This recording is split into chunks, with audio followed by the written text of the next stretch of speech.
राजाधिराज श्री सद्गुरुनाथ महाराज की जय।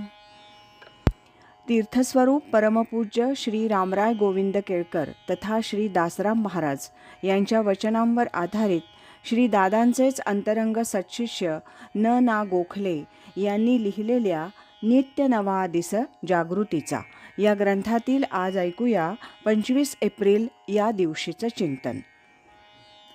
नाम हाच विचार होणं अत्यावश्यक आहे.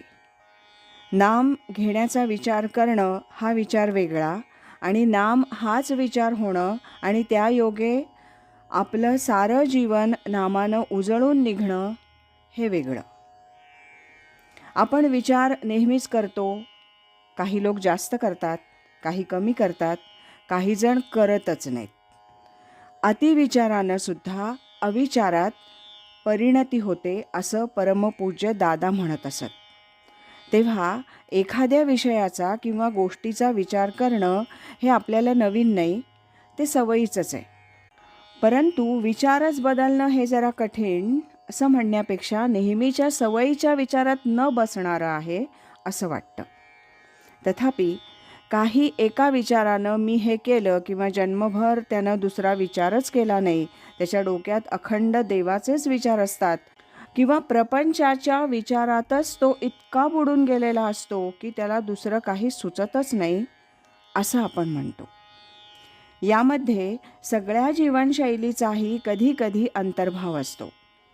तो अमक्या तमक्या विचारानं भारून गेला वगैरे वगैरे अशी विधानंही ऐकायला येतात. तसाच नामाचाही नामस्मरणाचाही विचार आपण करतो.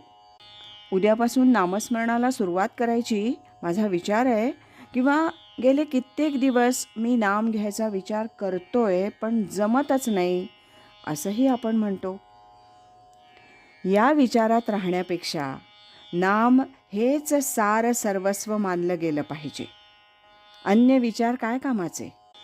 कोणताही विषय नामाकडे वळवायची युक्ती परमपूज्य ब्रह्मचैतन्य महाराज लोकांना नामाकडे वळवायला वापरत असत. नाम हेच जीवन असा ठाम विचार व्हायला हवा. नामाशिवाय दुसरी कृतीच अंतःकरणात उरता उपयोगी नाही. नामस्मरण हे पूर्णपणे मुरलं की ही अवस्था येते आणि नाम हेच जीवनाचं मूलभूत आधार असल्यानं त्याच्या अखंड विचारानं चिंतनानं माणूस नामरूपच होऊन जातो. त्याच्यात पूर्ण मिसळल्यावर त्याला निराळं अस्तित्वच राहत नाही आणि आपलं अस्तित्व हे निखळ स्वरूपात परमेश्वराचंच रूप असल्यानं मग दैवी प्रकाशानं जीवन उजळून निघतं, यात शंकाच नाही. हे सर्व गुरुकृपा आणि त्यातून घडणारं नामसाधन यावर अवलंबून आहे.